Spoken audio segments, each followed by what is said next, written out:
Hey guys, this is Phil from Indicator.com. So we're going to take a look at the iPod Touch 6th generation. If you can't tell this apart from the 5th generation, that's totally fine because there really isn't much difference between the 5th and the 6th generation. The only difference is the lanyard hole in the back, which even was removed on the latter version of the 5th generation.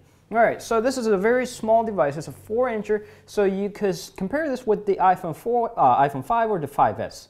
Alright, just a very small device. So let's look at the front. There is an HD FaceTime camera along with the display and the home key that unfortunately does not have the fingerprint reader. On the left, there is a volume rocker without the mute key because it doesn't have the vibrator inside. There is no mute key, and that's quite unfortunate because that could be used as a rotation lock key as we have seen on the iPads as well.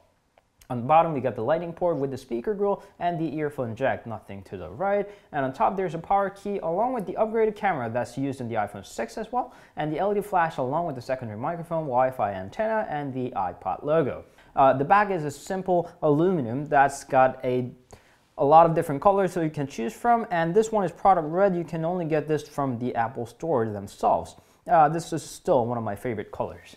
So the specs wise, it's got a 4-inch display and the A9 chipset Apple's very happy about. A9 is what you see from the iPhone 6 and the 6 Plus. And while the iPhone 6 has a higher resolution than this is a lower resolution. So there is less pixels to do calculation on. So you can expect the smoother performances, and it does satisfy that expectation. So let's start with gaming because Apple was, putting a lot of effort on advertising this device as the gaming machine. So I'm not much of the gamer, I'm not good at this at all, so you'll have to bear with me. But this seems like it has an intense graphic, and the iPod runs the game without any problems, so I guess the performance is very good. And aside from this, the basic performances, including the basic web surfing and some YouTube, and listening to music, all run just fine. But here's my ultimate question. What is the iPod Touch for? Of course, it had its own market back in 5 years ago, but 2010 or 2011. But this is 2016.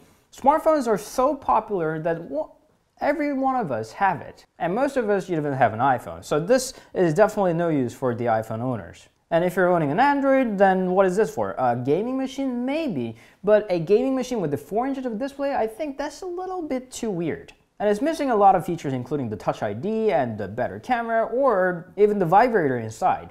And the battery itself isn't that long. If you want to advertise it as a gaming machine, then it should have a longer lasting battery than this because I experienced shorter battery life even compared to the iPhone 6. So you have to spend at least $199, in this case this is a 32 gigs model, at least $249 for a usable amount of the storage on this guy. Would you be willing to spend that much for a cellular-less iPhone?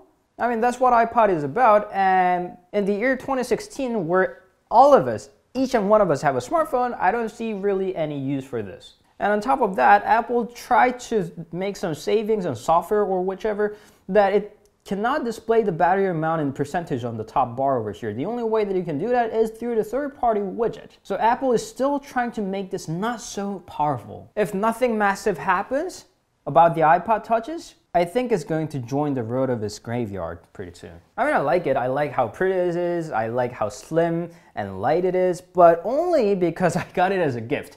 I would never spend $249 or even $199 on this guy because I already have a great phone and I don't see a room for the iPod Touch. I believe this is a very misleading device in 2016. So that's what the iPod Touch is. I think it's time for the death to the iPod Touches.